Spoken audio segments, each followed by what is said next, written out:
सांसद जी इधर आ जाइए।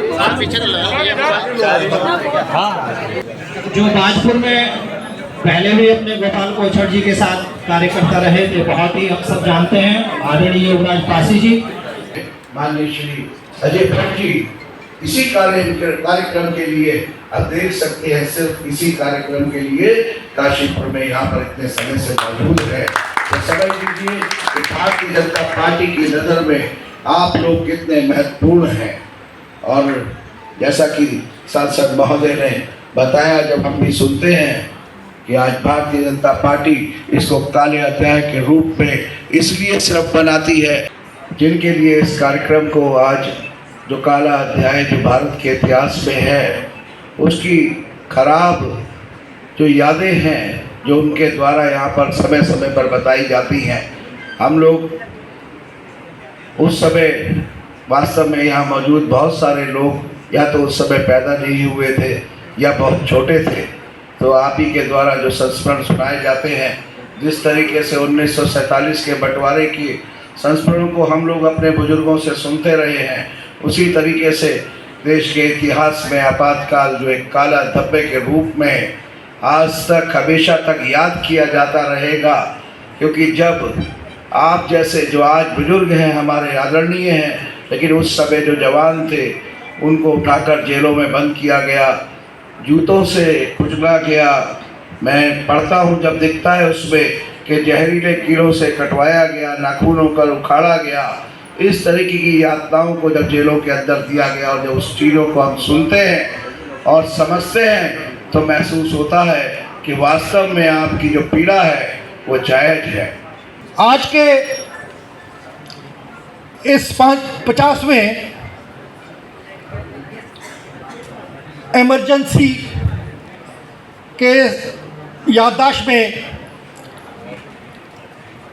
भाई और बहनों, मैं इतना ही कहना चाहता हूं कि देखो, जब जो राजा होता है, जब राजा को राज की इतनी लालच पड़ जाए कि उसको ये ना पता हो कि राज करना है, हर आदमी चाहता है कि राज रहे, लेकिन राज पाने का रास्ता भी सही होना चाहिए।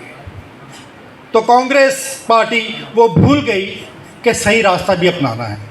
उन्होंने गलत रास्ते से अपना पावर को हासिल किया, जिससे उसके बाद कांग्रेस देश से धीरे धीरे सफाया हो गया। संविधान को तहस नहस किया, अपने स्वार्थ के लिए पूरे संविधान की तरफ अनदेखी कर दी। और तो और जो खन्ना साहब थे जस्टिस, जिन्होंने ये फैसला दिया निष्पक्ष रूप से, उनको चीफ जस्टिस नहीं बनने दिया।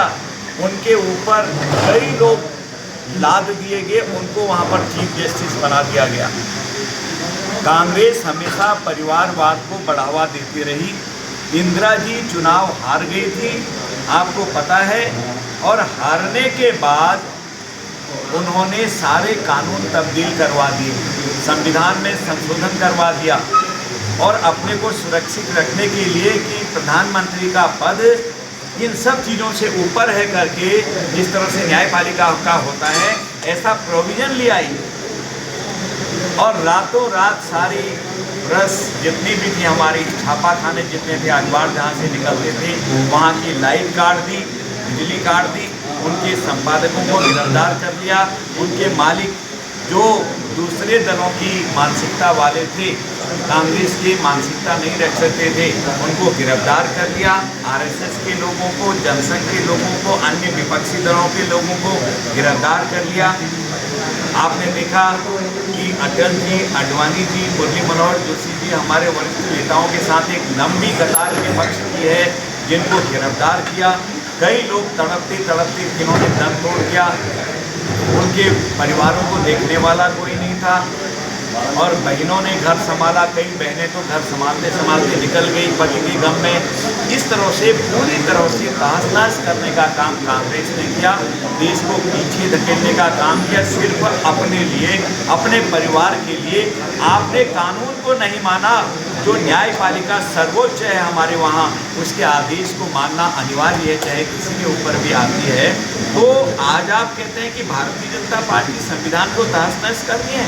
आपने झूठ बोला सबके सामने कि भारतीय जनता पार्टी अब की बार 400 पार का नारा दे रही है। अगर 400 पार कर गई तो संविधान बदल देगी। यानी कि कैसी बात चला दी आपने। एक नारा हमने दिया, उसका इंटरप्रिटेशन उल्टा करने लगे आप। हमने चाहे अनुसूचित जाति हो, जनजाति हो, अन्य वर्ग हो, कहीं पर भी हो, 10-10 साल जो संविधान में प्रोविजन है वो तो पहले से ही कर दिया था। पहले से बढ़ाते जा रहे हैं, आगे बढ़ाते जा रहे हैं। जब तक कानून परमिट करता है तब तक बढ़ाते जाएंगे। देश परमिट करता है, उसमें तो कहीं रोक ही नहीं थी।